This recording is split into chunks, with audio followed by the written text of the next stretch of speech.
Hi, my name is Emily Churchill. I'm an enrolled agent here at M&M Tax Pros, and this is a quick video on how to check if your W-2s, your paychecks, are being withheld at the correct amount and how to check that.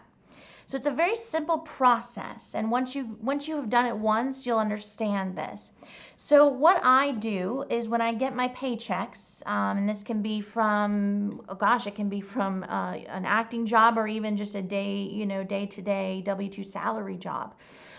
You look at your paycheck and how to check to see, hey, am I having enough federal tax withheld or California state tax withheld? This is how you can check. You look at your W-2 and you look at year-to-date gross wages, gross taxable wages, year-to-date, okay? Then you also look at your W-2 and you find out the federal income tax withheld year-to-date, right? And what you do on that is you take the federal income tax withheld year-to-date divided by the year-to-date gross wages or taxable wages, however it's worded on your W-2, that will give you the percentage that you're withheld, right? So if you're doing your W-2 and you're doing as I'm saying here, and you're taking your federal income tax withheld year to date divided by gross wages year to date equals, let's say 0.13 long number, right? 0.13, move the decimal point, that comes to be 13%.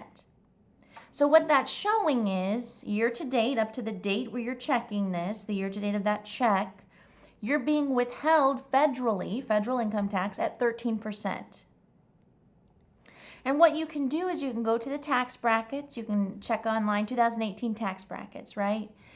And if you see on the tax brackets that your annual income is in a, say 20% tax bracket, and you're only being withheld at 13%, you're slightly under withheld. So what you can do with that is you can call your payroll company or reach out to your payroll company and say, hey, I would like more federal income tax withheld.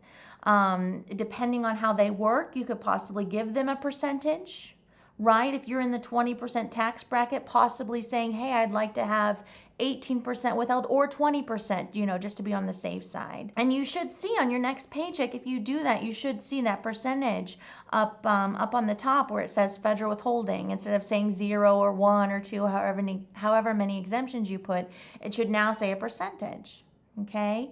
You should also do this with your state, California state income tax or whatever state you live in. So for that, you take California income tax, right? California income tax year to date divided by gross wages year to date. Okay, and you'll come up with a percentage just like before. This time it'd probably be more like 0.023, right? So we move the decimal point and you'd be at 2% withheld for California state income tax, okay? Now the state income tax, I would always tell, even for myself, our clients, you'd want to be probably between 4 to 5%. So, you can always call your payroll company with the state income tax and say, I'd like a little bit more taken out on the state side, and if they take a percentage, give them the percentage that you want taken out.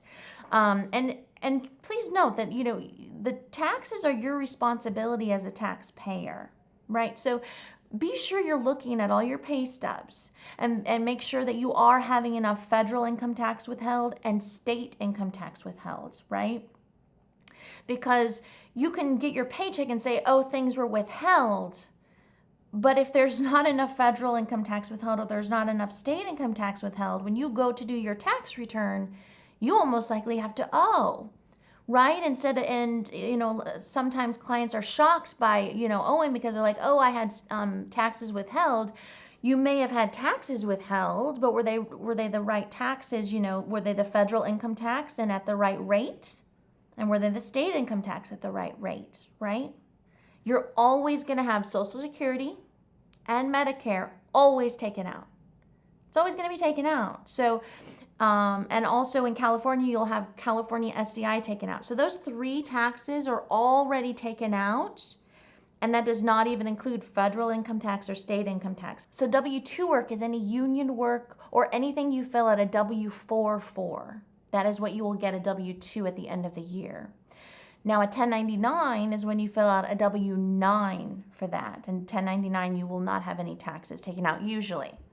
Sometimes there's instances where state taxes or other taxes will be taken out. But usually 1099 is a W-9, W-2, you fill out a W-4.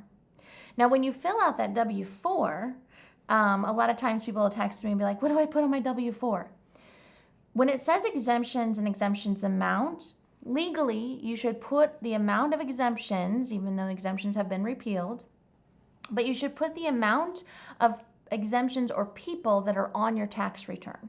So if you are a single filer, the number you put on that W-4 should be either 0, which most taxes are taken out with 0, and this is federally and state, or 1, because 0 or 1, there's one person on your tax return, right? If you are married filing joint and you have 2 children, you can put 0, 1, 2, 3, but max of 4, right? Because there's 2 married filing joint plus 2 kids, so that's 4 on the tax return. And just remember, the smaller the number, the more taxes will be taken out. And I always suggest, taking out more taxes throughout the year, so in the end, you hopefully won't owe on the end and maybe hopefully get a refund. So I hope that helps with you guys understanding W-2 income, filling out W-4, 1099, filling out W-9, and how to navigate whether you're being withheld correctly. And once again, please remember that this video is for educational purposes only. This is not tax advice or legal advice. This is just for your educational purposes and to know what's going on with your W-2s and 1099s. Thank you so much.